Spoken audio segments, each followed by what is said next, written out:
In life, you will have crises. Today, learn from Pastor Chris how to thrive in your crises. It has been asked, how did I survive and how have I been dealing with crisis? But, this crisis, this coronavirus has just been another episode of crisis that I've been dealing with for about a year and a half. I've dealt with crisis in ministry. I've dealt with explosive growth, and then I dealt with the idea of seemingly some falling away, some dissatisfaction in ministry.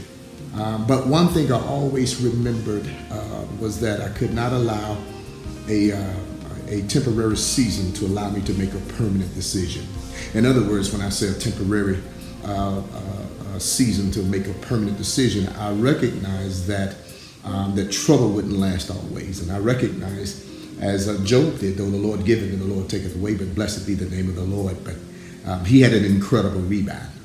And so this idea of crisis didn't catch God by surprise. And so quitting was never an option to me. And just because we're challenging times does not mean that God is not with me. And so I want to encourage those who would watch this interview, those who will hear this interview, to understand that we hold on because we understand that God is still working it out for our good. And so that's my moment that I would want someone to catch from this time that I'm sharing, is to know that I will never make a permanent decision about a temporary situation.